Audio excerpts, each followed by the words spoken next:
ಕಳೆದ 70 ವರ್ಷಗಳಿಂದ ಭಾರತ ಒಂದು ರಹಸ್ಯ ಮಿಷನ್ಗಾಗಿ ಕಾಯ್ತಿತ್ತ ಅಂತ ನಿಮಗೆ ಗೊತ್ತಾ? ಇದು ಇಸ್ರೋದ ಯಾವುದೇ ಸ್ಪೇಸ್ ಮಿಷನ್ ಅಲ್ಲ, ಗಡಿಯಲ್ಲಿ ನಡೆದ ಸರ್ಜಿಕಲ್ ಸ್ಟ್ರೈಕ್ ಕೂಡ ಅಲ್ಲ. ಇದು ಮುಂದಿನ ಸಾವಿರಾರು ವರ್ಷಗಳವರೆಗೆ ನಿಮ್ಮ ಮನೆಗೆ 24/7 ಕರೆಂಟ್ ಕೊಡುವ ಒಂದು ಅದ್ಭುತ ಮ್ಯಾಜಿಕ್. ಏಪ್ರಿಲ್ 6ರಂದು ತಮಿಳುನಾಡಿನ ಕಲ್ಪಕಂನಲ್ಲಿರುವ ಕಂಟ್ರೋಲ್ ರೂಮ್ನಲ್ಲಿ ವಿಜ್ಞಾನಿಗಳು ಕ್ರಿಟಿಕ್ಯಾಲಿಟಿ ಅಚೀವ್ ಮಾಡಿದಾಗ ಭಾರತ ಇತಿಹಾಸ ಬರೆದಿತ್ತು. ಆದರೆ ಏನಿದು ಮ್ಯಾಜಿಕ್? ಈ ಕ್ರಿಟಿಕ್ಯಾಲಿಟಿ ಅಂದರೆ ಎಕ್ಸಾಕ್ಟ್ಲಿ ಏನು? ಮತ್ತು ಇಡೀ ಜಗತ್ತು ಇವತ್ತು ಭಾರತವನ್ನು ಯಾಕೆ ಆಶ್ಚರ್ಯದಿಂದ ನೋಡ್ತಿದೆ? ಬನ್ನಿ, ಇವತ್ತಿನ ವಿಡಿಯೋದಲ್ಲಿ ಇದನ್ನೇ ಡೀಪ್ ಆಗಿ ಆದರೆ ಬಹಳ ಸಿಂಪಲ್ ಆಗಿ ಅರ್ಥ ಮಾಡ್ಕೊಳ್ಳೋಣ. ಮೊದಲು ಈ ನ್ಯೂಕ್ಲಿಯರ್ ಎನರ್ಜಿ ಅಂದರೆ ಏನು ಅಂತ ನೋಡೋಣ. ಒಂದು ಕಡೆ ಗುಡ್ಡದಷ್ಟು ದೊಡ್ಡದಾದ ಕಲ್ಲಿದ್ದಲಿದೆ ಅಂತ ಇಮ್ಯಾಜಿನ್ ಮಾಡಿ. ಇನ್ನೊಂದು ಕಡೆ ಕೇವಲ ಒಂದು ಅಕ್ಕಿ ಕಾಳಿನ ಗಾತ್ರದ ಯುರೇನಿಯಂ ಇದೆ. ನಂಬಿದ್ರೆ ನಂಬಿ, ಬಿಟ್ರೆ ಬಿಡಿ. ಆ ಬೆಟ್ಟದಷ್ಟು ಕಲ್ಲಿದ್ದಲು ಸುಟ್ರೆ ಎಷ್ಟು ಕರೆಂಟ್ ಬರುತ್ತೋ ಅಷ್ಟೇ ಕರೆಂಟನ್ನು ಈ ಒಂದು ಸಣ್ಣ ಯುರೇನಿಯಂ ಪೀಸ್ ಕೊಡಬಲ್ಲದು. ಅಷ್ಟು ಶಕ್ತಿ ಇದರಲ್ಲಿದೆ. ಆದರೆ ಇದು ಹೇಗೆ ಸಾಧ್ಯ? ಪ್ರತಿಯೊಂದು ವಸ್ತುವಿನಲ್ಲೂ ಆಟಮ್ ಇರುತ್ತೆ. ಆ ಆಟಮ್ ಮಧ್ಯದಲ್ಲಿ ಒಂದು ನ್ಯೂಕ್ಲಿಯಸ್ ಇರುತ್ತೆ. ಈ ನ್ಯೂಕ್ಲಿಯಸ್ಗೆ ನಾವು ಒಂದು ನ್ಯೂಟ್ರಾನ್ ಅನ್ನು ಬಿರುಸಾಗಿ ಹೊಡೆದಾಗ ಅದು ಪಟಾಕಿ ಥರ ಒಡೆಯುತ್ತೆ. ಒಡೆದಾಗ ವಿಪರೀತ ಶಾಖ ಬಿಡುಗಡೆ ಆಗುತ್ತೆ. ಜೊತೆಗೆ ಹೊಸ ನ್ಯೂಟ್ರಾನ್ಗಳು ಹುಟ್ಕೊಳ್ತವೆ. ಅವು ಹೋಗಿ ಪಕ್ಕದ ಆಟಮ್ಸ್ನ ಒಡೆಯುತ್ತವೆ. ಇದನ್ನೇ ಚೈನ್ ರಿಯಾಕ್ಷನ್ ಅಂತಾರೆ. ಈ ಶಾಖದಿಂದ ನೀರನ್ನು ಕುದಿಸಿ ಸ್ಟೀಮ್ ಮಾಡಿ ಆ ಸ್ಟೀಮ್ನಿಂದ ಟರ್ಬೈನ್ ತಿರುಗಿಸಿ ನಾವು ಎಲೆಕ್ಟ್ರಿಸಿಟಿ ತಯಾರು ಮಾಡ್ತೀವಿ. ಕೋಲ್ ಪ್ಲಾಂಟ್ನಲ್ಲೂ ಇದೇ ಪ್ರಾಸೆಸ್, ನ್ಯೂಕ್ಲಿಯರ್ನಲ್ಲೂ ಇದೇ ಪ್ರಾಸೆಸ್. ಆದರೆ ವ್ಯತ್ಯಾಸ ಒಂದೇ. ಕಲ್ಲಿದ್ದಲು ಸುಟ್ಟಾಗ ಆಕಾಶದ ತುಂಬ ವಿಷಕಾರಿ ಕಾರ್ಬನ್ ಡೈಆಕ್ಸೈಡ್ ತುಂಬಿಕೊಳ್ಳುತ್ತೆ, ಕ್ಲೈಮೇಟ್ ಚೇಂಜ್ ಆಗುತ್ತೆ. ನ್ಯೂಕ್ಲಿಯರ್ ಪ್ಲಾಂಟಿಂದ ಒಂದೇ ಒಂದು ಹನಿ ಹೊಗೆ ಬರಲ್ಲ, 100% ಕ್ಲೀನ್ ಎನರ್ಜಿ. ಆದರೆ ಭಾರತಕ್ಕೆ ಯಾಕೆ ಇದು ಇಷ್ಟು ದೊಡ್ಡ ಗೇಮ್ ಚೇಂಜರ್?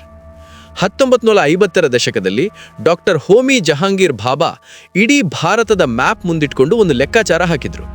ನಮ್ಮ ದೇಶದಲ್ಲಿ ಯುರೇನಿಯಂ ಬಹಳ ಕಡಿಮೆ ಇದೆ, ಬೇರೆ ದೇಶದವರು ನಮಗೆ ಸುಲಭವಾಗಿ ಕೊಡಲ್ಲ. ಆದರೆ ನಮ್ಮಲ್ಲಿ ಇನ್ನೊಂದು ವಸ್ತುವಿನ ದೊಡ್ಡ ಖಜಾನೆಯೇ ಇದೆ. ಅದರ ಹೆಸರು ಥೋರಿಯಂ. ವಿಶ್ವದ ಅತಿ ದೊಡ್ಡ ಥೋರಿಯಂ ರಿಸರ್ವ್ ಇರೋದು ನಮ್ಮ ಭಾರತದಲ್ಲಿ. ವಿಶೇಷವಾಗಿ ಕೇರಳ ಮತ್ತು ತಮಿಳುನಾಡಿನ ಸಮುದ್ರ ತೀರದ ಮರಳಿನಲ್ಲಿ ಇದು ತುಂಬಿ ತುಳುಕ್ತಿದೆ. ಯಾವತ್ತಾದರೊಂದು ದಿನ ಈ ಮರಳಿನಿಂದಲೇ ನಾನು ಇಡೀ ಭಾರತಕ್ಕೆ ಬೆಳಕು ಕೊಡ್ತೀನಿ ಅಂತ ಭಾಭಾ ಕಂಡ ಕನಸೇ 3 ಸ್ಟೇಜ್ ನ್ಯೂಕ್ಲಿಯರ್ ಪ್ರೋಗ್ರಾಮ್. ಸ್ಟೇಜ್ 1 ನಮ್ಮಲ್ಲಿರೋ ಸ್ವಲ್ಪವೇ ಯುರೇನಿಯಂ ಬಳಸಿ ಕರೆಂಟ್ ತೆಗೆಯೋದು, ಜೊತೆಗೆ ಪ್ಲುಟೋನಿಯಂ ಅನ್ನೋ ಬೈ ಪ್ರಾಡಕ್ಟ್ ಸೇವ್ ಮಾಡೋದು. ಸ್ಟೇಜ್ 2 ಆ ಪ್ಲುಟೋನಿಯಂ ಅನ್ನು ಒಂದು ಸ್ಪೆಷಲ್ ರಿಯಾಕ್ಟರ್ಗೆ ಹಾಕಿ ಜೊತೆಗೆ ನಮ್ಮ ದೇಶದ ಮರಳಲ್ಲಿರೋ ಥೋರಿಯಂ ಅನ್ನು ಮಿಕ್ಸ್ ಮಾಡೋದು. ಆಗ ಆ ಥೋರಿಯಂ ಯುರೇನಿಯಂ 233 ಆಗಿ ಕನ್ವರ್ಟ್ ಆಗುತ್ತೆ. ಸ್ಟೇಜ್ 3 ಆ ಯುರೇನಿಯಂ 233ನಿಂದ ಸಾವಿರಾರು ವರ್ಷಗಳವರೆಗೆ ಭಾರತಕ್ಕೆ ಅನ್ಲಿಮಿಟೆಡ್ ಕರೆಂಟ್ ಕೊಡೋದು.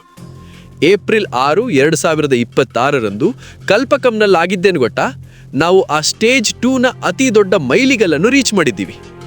ಆದರೆ ಈ ಸ್ಟೇಜ್ 2 ಅಲ್ಲಿ ನಾವು ಬಳಸ್ತಿರುವ ರಿಯಾಕ್ಟರ್ ಸಾಮಾನ್ಯ ರಿಯಾಕ್ಟರ್ ಅಲ್ಲ, ಇದು ಮ್ಯಾಜಿಕ್ ಮಾಡುತ್ತೆ. ಹೇಗೆ ಗೊತ್ತಾ? ಇದರ ಹೆಸರು PFBR ಅಂದರೆ prototype fast breeder reactor. Breeder reactor ಅಂದರೆ ಏನು? ನಾನು ನಿಮಗೆ ಒಂದು ಸಿಂಪಲ್ ಎಕ್ಸಾಂಪಲ್ ಕೊಡ್ತೀನಿ. ನೀವು ನಿಮ್ಮ ಬೈಕಿಗೆ 1 ಲೀಟರ್ ಪೆಟ್ರೋಲ್ ಹಾಕಿಸ್ತೀರಾ, 50 ಕಿಲೋಮೀಟರ್ ಓಡಿಸ್ತೀರಾ. ಆದರೆ ನೀವು ಮನೆಗೆ ಬಂದು ಟ್ಯಾಂಕ್ ಓಪನ್ ಮಾಡಿ ನೋಡಿದರೆ ಅದು ಖಾಲಿಯಾಗೋ ಬದಲು ಅದರೊಳಗೆ 1.5 ಲೀಟರ್ ಪೆಟ್ರೋಲ್ ಇರುತ್ತೆ. ಅಂದರೆ ಯಂತ್ರ ಓಡಿದಷ್ಟು ಇಂಧನ ಖಾಲಿಯಾಗೋ ಬದಲು ಇನ್ನಷ್ಟು ಹೊಸ ಇಂಧನ ಜಾಸ್ತಿ ಆಗ್ತಿದೆ. ಹೇಗನಿಸ್ತಿದೆ? ಇದು ಲಾಜಿಕ್ ವಿರುದ್ಧವಾದ ಮ್ಯಾಜಿಕ್ ಅಲ್ವಾ? ಎಕ್ಸಾಕ್ಟ್ಲಿ ಇದನ್ನೇ ಈ ಫಾಸ್ಟ್ ಬ್ರೀಡರ್ ರಿಯಾಕ್ಟರ್ ಮಾಡೋದು. ಸಾಮಾನ್ಯ ರಿಯಾಕ್ಟರ್ಗಳು ಇಂಧನವನ್ನು ತಿಂದು ಬೂದಿ ಮಾಡುತ್ತವೆ. ಆದರೆ ಈ ಬ್ರೀಡರ್ ರಿಯಾಕ್ಟರ್ ತಾನು ಎಷ್ಟು ಇಂಧನವನ್ನು ಬಳಸ್ಕೊಡುತ್ತೋ ಅದಕ್ಕಿಂತ ಹೆಚ್ಚಿನ ಇಂಧನವನ್ನು ತಾನೇ ಸ್ವತಃ ಉತ್ಪಾದನೆ ಮಾಡುತ್ತೆ. ಇದೇ ರಿಯಾಕ್ಟರ್ ಏಪ್ರಿಲ್ 6ರಂದು ಕ್ರಿಟಿಕ್ಯಾಲಿಟಿ ಅಚೀವ್ ಮಾಡಿದ್ದು.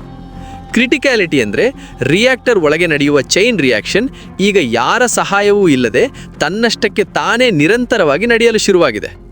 ಕ್ಯಾಂಪ್ ಫೈರ್ಗೆ ಬೆಂಕಿ ಹಚ್ಚಿದಾಗ ಅದು ಒಮ್ಮೆ ಸರಿಯಾಗಿ ಹೊತ್ಕೊಂಡ್ರೆ ಆಮೇಲೆ ತನ್ನಿಂದ ತಾನೇ ಉರಿಯುತ್ತಲ್ವಾ? ಹಾಗೆ ಇದು ಎಲೆಕ್ಟ್ರಿಸಿಟಿ ಉತ್ಪಾದನೆಗೆ ಇಟ್ಟಿರೋ ಮೊದಲನೆಯ ಆದರೆ ಅತಿ ಮುಖ್ಯವಾದ ಹೆಜ್ಜೆ. ಇಡೀ ಜಗತ್ತಲ್ಲಿ ಇದನ್ನು ಮಾಡಿದ್ದು ಯಾರು ಗೊತ್ತಾ? ಕಮರ್ಷಿಯಲ್ ಸ್ಕೇಲ್ನಲ್ಲಿ ಇಂಥದ್ದನ್ನು ಫಾಸ್ಟ್ ಬ್ರೀಡರ್ ರಿಯಾಕ್ಟರ್ ಅನ್ನು ಯಶಸ್ವಿಯಾಗಿ ಆಪರೇಟ್ ಮಾಡಿದ್ದು ರಷ್ಯಾ ಮಾತ್ರ. ಈಗ ಭಾರತ 2ನೇ ದೇಶವಾಗಿದೆ. ಮತ್ತು ಇಲ್ಲಿ ಹೆಮ್ಮೆಯ ವಿಚಾರ ಏನು ಅಂದರೆ ಇದನ್ನು ಯಾರು ನಮಗೆ ಬಿಟ್ಟಿಕೊಟ್ಟಿದ್ದಲ್ಲ. ಯಾವ ಅಮೆರಿಕ, ಯಾವ ಯುರೋಪ್ ನಮಗೆ ಸಹಾಯ ಮಾಡಿಲ್ಲ. ಭಾರತದ ವಿಜ್ಞಾನಿಗಳು ಸ್ವತಃ ತಾವೇ ಡಿಸೈನ್ ಮಾಡಿದ್ದಾರೆ. 20 ವರ್ಷಗಳ ಕಾಲ ಕಷ್ಟಪಟ್ಟು ತಾವೇ ಬಿಲ್ಡ್ ಮಾಡಿದ್ದಾರೆ. IGCAR ಅಂದರೆ Indira Gandhi centre for atomic research ಮತ್ತು ಭಾವಿನಿ ಸಂಸ್ಥೆಗಳು ಸೇರಿಕೊಂಡು ಈ ಅಸಾಧ್ಯವಾದ ಟಾಸ್ಕ್ ಅನ್ನು ಸಾಧ್ಯ ಮಾಡಿದ್ದಾರೆ. ಇದಕ್ಕೆ ಖರ್ಚಾಗಿದ್ದು ಬರೋಬ್ಬರಿ 5,677 ಕೋಟಿ ರೂಪಾಯಿ. ಇದು ಕೇವಲ ಒಂದು ರಿಯಾಕ್ಟರ್ ಅಲ್ಲ, ಇದು ಎನರ್ಜಿ ಇಂಡಿಪೆಂಡೆನ್ಸ್ ಕಡೆಗೆ ಮತ್ತು ಭವಿಷ್ಯದ ಸ್ವಾವಲಂಬಿ ಭಾರತದ ಕಡೆಗೆ ಇಟ್ಟಿರೋ ಅತಿ ದೊಡ್ಡ ಹೆಜ್ಜೆ. ಸೈನ್ಸ್ ಮತ್ತು ಟೆಕ್ನಾಲಜಿಯ ರೋಚಕ ಮಾಹಿತಿಗಳಿಗಾಗಿ ಸಬ್ಸ್ಕ್ರೈಬ್ ಮಾಡಿ. ಸ್ಟ್ರಾಟೋಸ್ ಕನ್ನಡ, ಸೈನ್ಸ್ ನಿಮ್ಮ ಭಾಷೆಯಲ್ಲಿ.